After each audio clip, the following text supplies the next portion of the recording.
Hello good morning dear students. बेटा आज हम अपना chapter number 4 our monuments start करते हैं। आवर मोन्यूमेंट्स मीन्स कि जो हमारे स्मारक हैं वो, ठीक है। तो a monument is a building which has its historical cultural and architectural values. Monuments are also known as heritage buildings. They have great importance as they give a lot of information about the past and our heritage. ये क्या करते हैं, वो building जिनकी अपनी ऐतिहासिक, cultural, सांस्कृतिक and architectural vastu से संबंधित अपनी वैल्यूज होती है, अपने मूल्य होते हैं। Monuments are also known as, monuments को जाना जाता है हेरिटेज बिल्डिंग, जो विरासत में मिली बिल्डिंग्स हैं। And they have great importance as they gave a lot of information about the past. हमारा जो भूतकाल है उसके बारे में हमें क्या देती हैं, इंफॉर्मेशन देती हैं। एंड आवर हेरिटेज, और हमारी जो भी विरासत है उससे संबंधित। फोर्ट, किले, प्लेस ऑफ वर्शिप, पूजा के स्थान, tombs etcetera are various types of heritage. ये सब क्या है, एक प्रकार की विरासत वाली बिल्डिंग्स ही हैं। और मोन्यूमेंट्स या स्मारक हम इनको बोल सकते हैं। Monuments are also convey the political information of the past like major events and figures. जो है आपके मोन्यूमेंट्स या स्मारक है वो क्या करते हैं, कोई पॉलिटिकल इंफॉर्मेशन भी कन्वे करते हैं। They also gave us innovative and creative ideas of architecture. इनसे हमें वास्तु से संबंधित, आर्किटेक्चर, वास्तुकला से संबंधित, पेंटिंग आदि से संबंधित क्या मिलती हैं, बहुत ही अच्छी आइडियाज़ मिलते हैं। दे दस, इसीलिए they are the great significance, इसीलिए इनका बहुत अधिक महत्व होता है। सम इंडियन मोनूमेंट्स, कुछ भारतीय जो मोनूमेंट्स हैं वो बताए गए हैं। देखिए, India is a country of many diversities, विविधताओं का देश है हमारा भारत। It is rich in its culture and heritage. India not only pay respect to its valuable monuments but also preserve them. सिर्फ अपने इन मोन्यूमेंट्स की क्या नहीं करता, रेस्पेक्ट ही नहीं करता, बल्कि इनको सुरक्षित भी रखता है।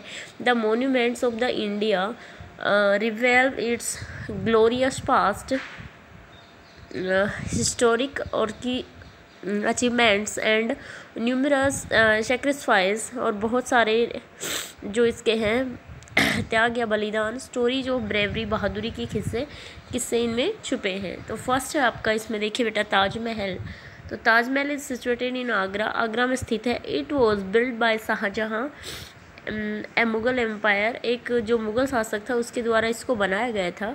इन the memory of his beloved wife Mumtaz, अपनी प्यारी पत्नी मुमताज़ की याद में, अपनी प्रेमिका। It was built about 350 years ago, इसको 350 वर्ष पहले बनाया गया था। It is made up of pure white marble, ये शुद्ध मार्बल से बना है, सफ़ेद। The materials were collected from various parts of the country, इसको बनाने के लिए विभिन्न जगहों से, देश के विभिन्न जगहों से मटेरियल कलेक्ट किया गया। It is believed that over 40 types of the gems were used to decorate the monuments. The construction include about 20,000 artists and craftspeople who worked for, इसमें बनाने के लिए कितने 20,000 जो आर्टिस्ट थे उनको उन्होंने काम किया है। नेक्स्ट देखो बेटा, इसके बाद है around 20 years of the complete the beautiful monument, और 20 साल इसको लग गए थे ताजमहल को कंप्लीट होने में। The Taj Mahal is known as one of the 7 wonders of the world, ये भी जो 7 अजूबे हैं उनमें से ही एक है। फिर नेक्स्ट है द रेड फोर्ट। देखो रेड फोर्ट आपको दिखा रखा है, जो कि Lal Qila. The Red Fort is situated in Delhi, Delhi में स्थित है। It was build by Shahjahan, ये भी शाहजहाँ के द्वारा बनाया गया था। द मुग़ल एम्पायर, जो कि एक मुग़ल बादशाह था। इट वॉज हिज रेजिडेंस, ये उसका रेजिडेंस था, आवास स्थान था। And built as a torso क्या है भाई, built as a fort so that it could be defined from attack. It has a number of gates. इसके बहुत सारे गेट्स थे. The main entrance is the Lahori gate. जो मेन एंट्रेंस थी उसको बोलते हैं Lahori gate. Surrounded by a wall of red sandstone, किससे घिरी थी, लाल जो मिट्टी के पत्थर हैं उनसे घिरी थी. The Red fort has many structures inside it like दीवाने आम एंड दीवाने खास. दो थे ये. The Red fort has many structures inside it, इसके अंदर जो रेड स्टोन है उनसे बनी बहुत सारी कलाकृतियाँ थी, जैसे कि दीवाने आम. दीवाने आम क्या था, the hall of the structure public audience where the empire would address the needs of the common peoples. जहाँ क्या होता था दीवाने आम में, राजा ऑडियंस को क्या करता था, अपनी प्रजा को एड्रेस करता था. और दीवाने खास में क्या था, the hall of private audience where the empire would could not conduct meeting with important peoples. और जो दीवाने खास था उसमें अपने जो खास लोग थे उनके साथ वो मीटिंग करते थे. Every year on independence day our prime minister host our national flag on the Red Fort. प्रत्येक वर्ष स्वतंत्रता दिवस पर हमारे प्रधानमंत्री यहाँ क्या फहराते हैं, नेशनल फ्लैग, राष्ट्रीय ध्वज फहराते हैं. नेक्स्ट आते हैं आपकी चार मीनार.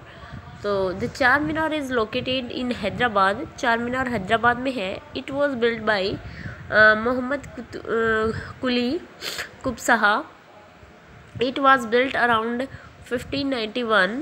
It was built to granite over lime mortar. ये क्या ग्रेनाइट से या जो लाइम चूने पत्थर से इनसे बने हैं. It has a rectangular 4 orchard structure in 180 feet height. इसकी हाइट कितनी है, 180 feet. It has 4 corners each about 50 meters height. It stand at the center of the old city of Hyderabad and illuminated Delhi in the evening. ठीक है, ये था आपका चार मीनार. आगे का पढ़ेंगे बेटा नेक्स्ट वीडियो में. चलो अजंता और एलोरा की गुफाएं तो देख ही लेते हैं. अजंता एलोराज केव्स. अजंता और एलोरा की गुफाएं ये क्या है, Ajanta Elloras caves are located in Aurangabad, Maharashtra. Aurangabad में स्थित हैं. They are the greatest historical monuments located in Maharashtra. Maharashtra में स्थित ये ऐतिहासिक स्मारक हैं. Ajanta caves include about 30 caves. Ajanta caves में 30 गुफाएं हैं. With the paintings carved on the walls. इनकी वॉल्स पे पेंटिंग बनाई गई है. सीलिंग्स जो आपकी छत होती है, जैसे फैन जिस पे लगा होता है उसको बोलते हैं सीलिंग्स. And the pillars. ठीक है बेटा, आप इसके 10 हार्ड वर्ड्स अपनी रफ नोटबुक में कीजिएगा और मिलते हैं नेक्स्ट वीडियो में. तब तक के लिए बाय बच्चों.